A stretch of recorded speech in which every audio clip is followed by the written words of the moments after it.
Bom dia, quarto ano! Vamos iniciar mais uma aula de geografia. Estão dispostos? Então, hoje nós vamos falar sobre vegetação, elemento da natureza, certo? Esse conteúdo, se você for procurar em seu livro, vai estar na página 15, tudo bem? Página 15, tá? Logo mais aqui. Exatamente esse assunto, página 15. Vegetação é elemento da natureza. Até aqui nós já conseguimos entender um pouco de muitos outros elementos que também fazem parte da natureza, né? Vocês puderam compreender, ou melhor, puderam ver que vimos água, vimos solo, vimos o ar, não é isso?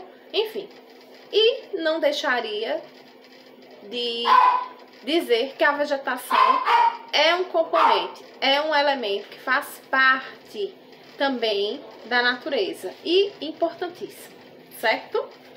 Ou seja, nenhum desses elementos que até aqui nós estudamos, eles não têm como serem substituídos.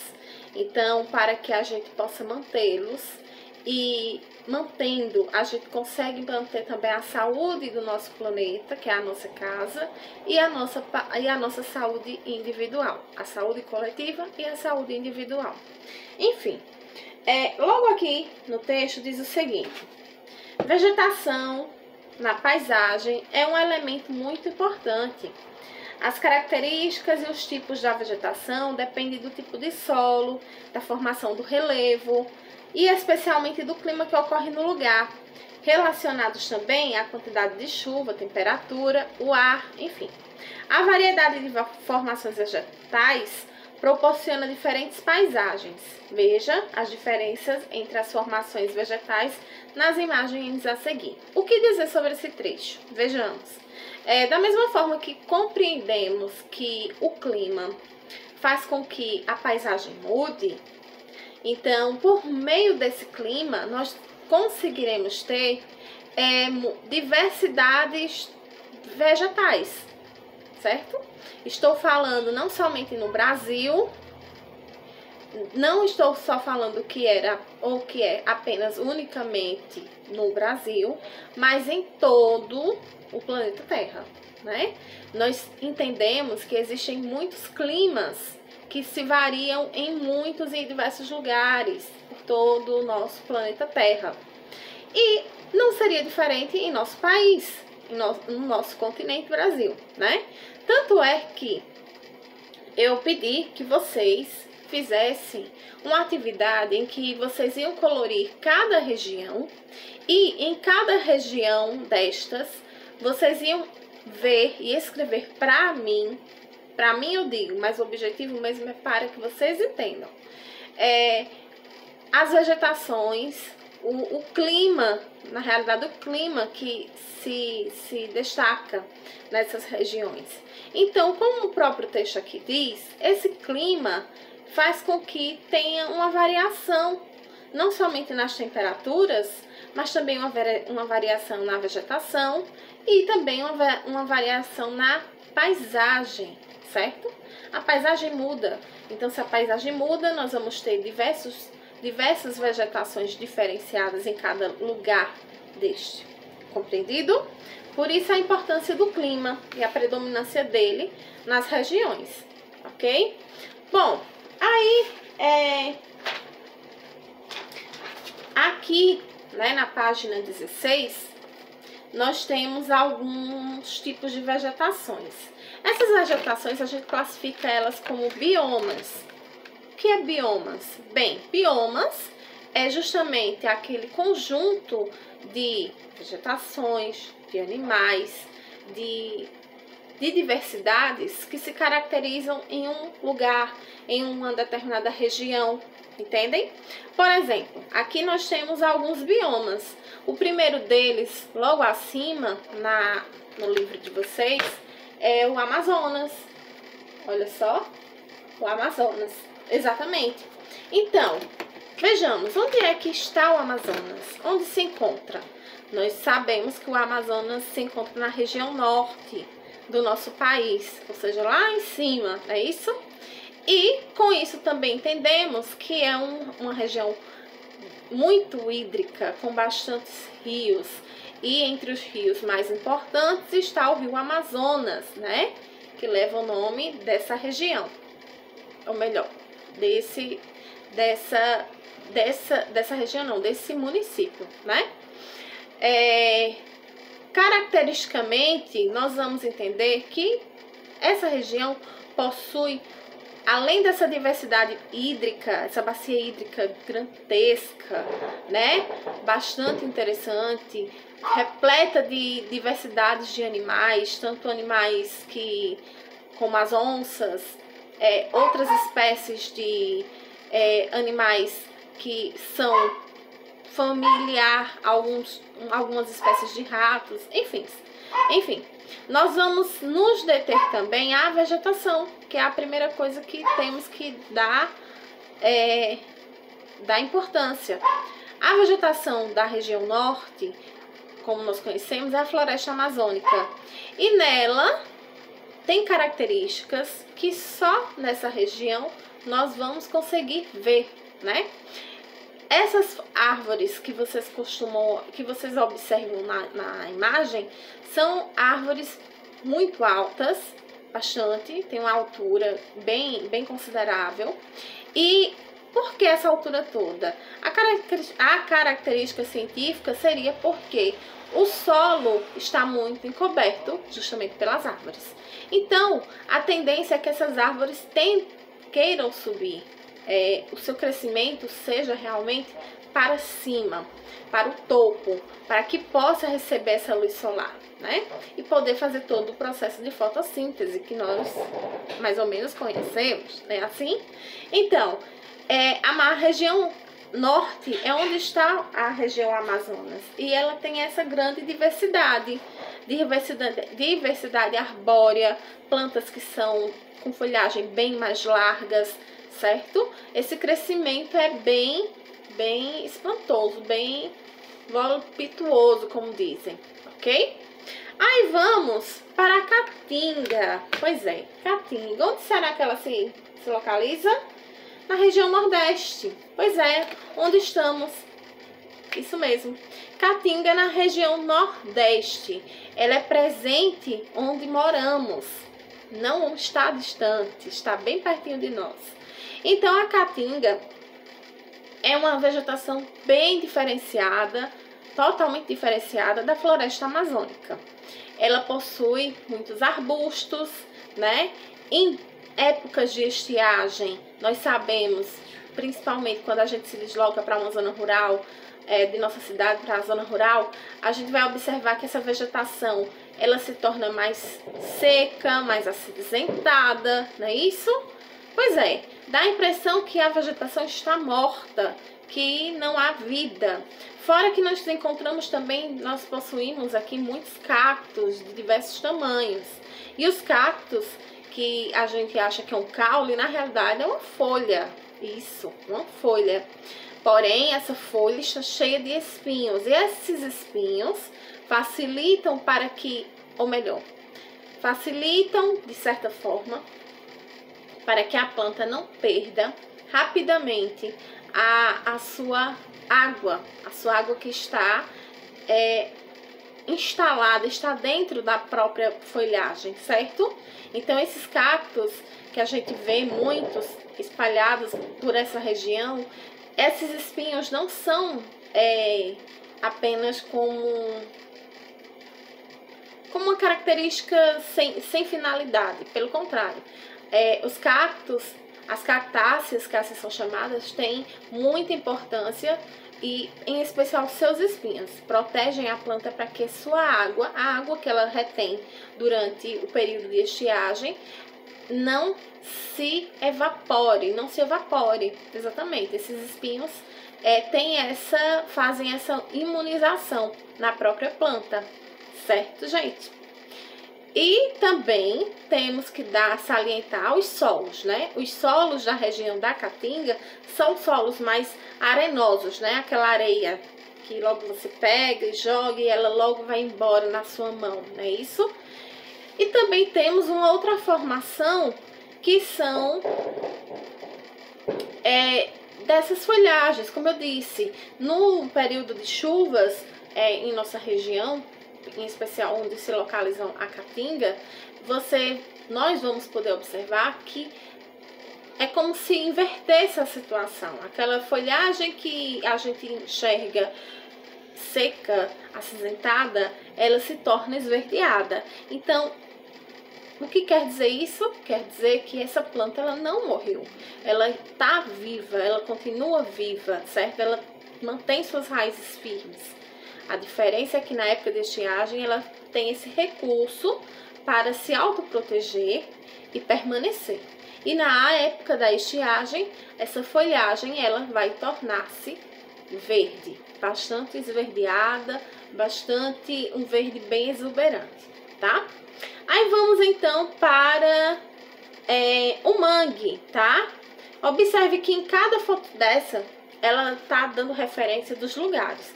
Aqui eu não coloquei, não citei, mas por exemplo, da caatinga, vegetação da caatinga no período seco em Petrolina, Pernambuco, tá? Então entendam, está dentro de nosso setor, está dentro da nossa região, de nosso estado. Enfim, vamos para o manguezal. No mangue temos uma vegetação também diferenciada das outras que acabamos de falar. No manguezal, a gente vai poder se deter a uma característica física peculiar, né, que são as raízes. As raízes, elas não estão adentradas no solo, pelo contrário, elas estão fora. São raízes firmes, fortes, mas elas não são fixas dentro do solo. As raízes do mangue, elas são visíveis, vamos assim dizer, né? Então, temos uma vegetação mais baixa, ela não é arbórea, com árvores muito altas, como o Amazonas, né? Isso, os locais onde essa vegetação vai se encontrar vão ser locais em terrenos alagadiços, ou seja, praticamente onde o rio está se encontrando com o mar. Então é onde, nesse setor, a gente vai ter a predominância dos mangues, certo?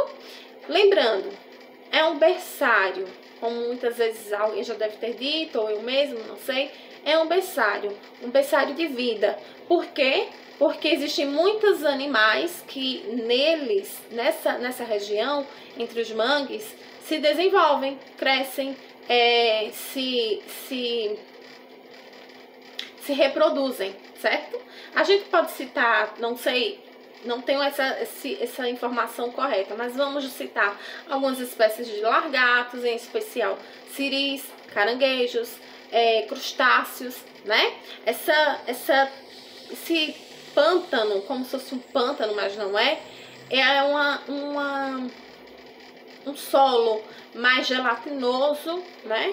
Possui uma lama mais espessa, mais fétida, né? Porque ali é uma lama mais orgânica, tá? Essa lama é mais orgânica, por quê? Porque ali tem folhagem, tem restos, são animais que ali morrem, então se torna, sim, um solo bastante fértil. Fora que existem muitas aves, inúmeros tipos de aves, que também aproveitam desse lugar para se procriar, ok? Há também a restinga. A restinga geralmente ficam em praias, tá? São essas vegetações parecendo mais arbustivas, ok? Composta de plantas mais rasteiras e mais baixas, certo? Bom, enfim, aí nós temos aqui a nossa atividade, certo? Temos a nossa atividade e que está falando aqui em cima sobre a Mata Atlântica, né? Como vocês podem ver. Então, o que é que diz sobre a Mata Atlântica? Bom, eu não vou fazer a leitura desse primeiro parágrafo para vocês, não irei. Eu só vou dar uma explicação um pouco pincelada sobre a Mata Atlântica. Vejamos, a Mata Atlântica, ela seguia desde a sua extensão, desde o Rio Grande do Norte até o Rio Grande do Sul, ou seja, toda a área costeira do Brasil, certo? Porém, como eu imagino que vocês devam saber, ou já devam ter ouvido, né? A partir do momento que os portugueses colonizam o Brasil, começa o processo de desmatamento dessas áreas, tá? Dessas áreas da Mata Atlântica. Então, já vem daí. A partir de 1500, esse processo de desmatamento, a procura de ouro, pedras preciosas e principalmente, como todos nós sabemos, a exploração do pau-brasil, né? Que foi o ápice, né? Naquele momento, naquela fase. E daí por diante, o crescimento, o desenvolvimento do Brasil como um todo, né? Das cidades. Então, hoje existe uma, digamos assim, de forma muito triste de se falar, existe uma pequena quantidade, um pequeno percentual de Mata Atlântica que nos resta, assim, no litoral brasileiro, certo?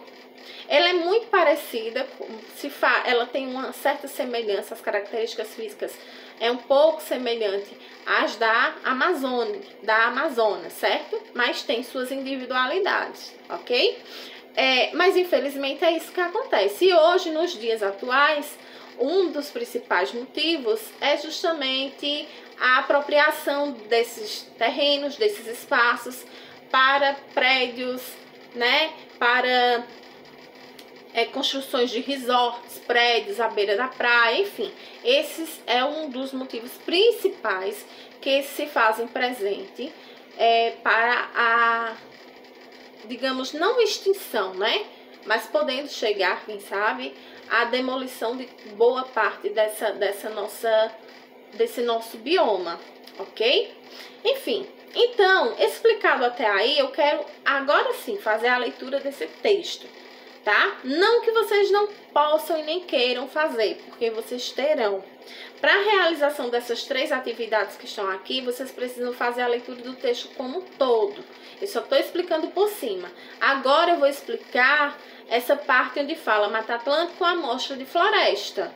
Praticamente isso, né? Diante do tanto que ela já foi e para o pouco que ela é praticamente uma amostra, né? Uma amostra grátis. Mas vamos lá.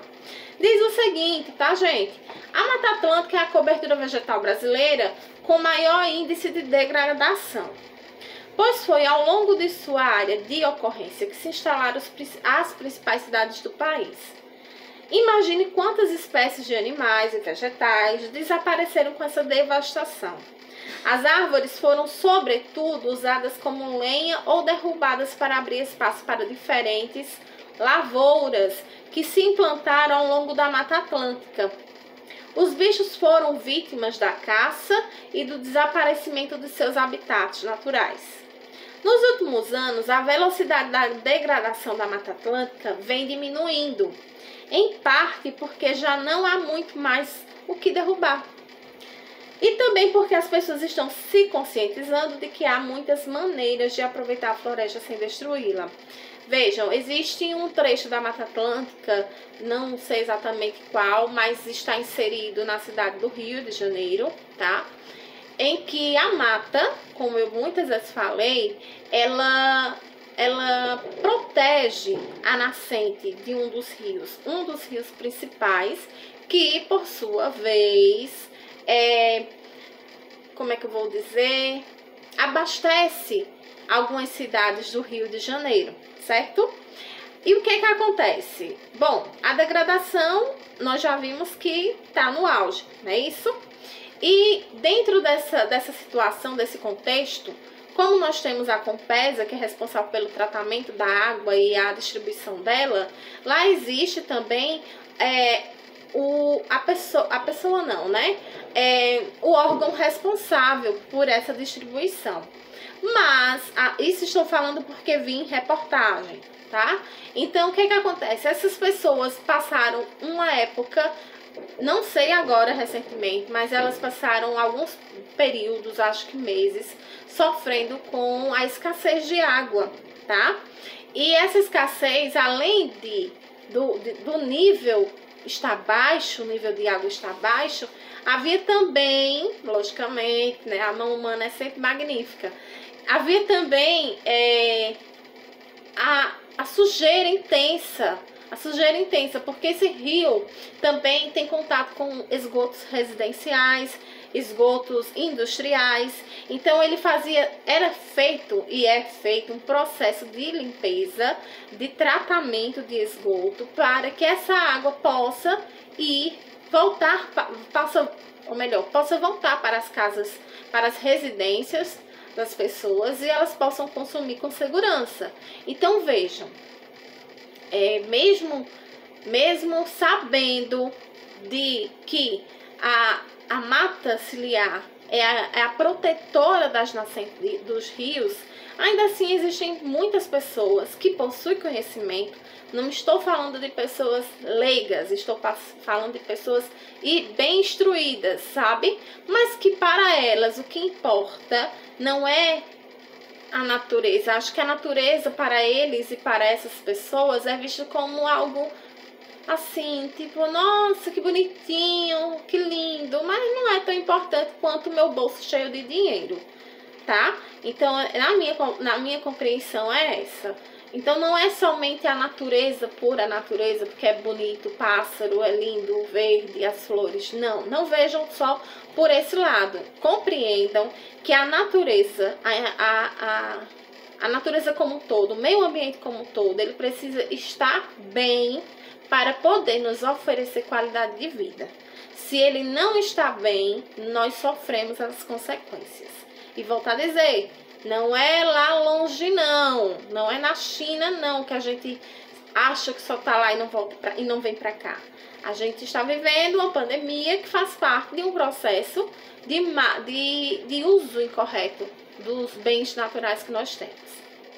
Mas, terminando a minha fala aqui, vocês então vão responder essas atividades, a 1, a 2 e a 3. Eu não vou auxiliar nas questões, eu só apenas vou dizer, tá? Explica as principais características da formação vegetal referida no texto. A gente está falando da Mata Atlântica, então você vai pesquisar quais são as características que ela possui, tá bom? Segundo, quais atividades humanas causaram a degradação da Mata Atlântica? Também aqui eu acabei de ler e eu vi que temos essa resposta. Então você volta para o texto e a procura, tudo bem? E terceiro e último, no lugar onde você vive, como são as formações vegetais presentes na paisagem? Converse com os colegas sobre o assunto. Nós sabemos também qual é a vegetação predominante em nossa região, em nosso estado. Você vai dizer o nome dela e vai dar as características para ela. Tudo bem? É isso. A aula de hoje encerra-se por aqui. Eu estarei mandando para vocês uma paródia. Do que se trata a paródia, tia? Lembrando, coisa simples, tenho certeza que vocês sabem, só vou lembrá-los. Enfim, paródia. Nós temos uma música, no caso esta música é dos Mamonas Assassinas, tá? Pelados em Santos é o nome da música, só que o professor, ele fez uma paródia, ele mudou, tirou toda a letra, né? E criou uma música de acordo com os nossos biomas. Pois é. Então, eu tô mandando este vídeo com essa paródia porque você vai conhecer outros biomas, fora os que foram ditos aqui e os que foram colocados aqui, mas você vai observar cantando de uma forma mais lúdica e quem sabe aprender melhor sobre eles, suas características. Tudo bem? É isso, fechou? Até a nossa próxima aula, tá certo? As dúvidas, os erros, é só entrar em contato comigo porque a gente tenta corrigir e tenta acertá-los. Beijo, tchauzinho!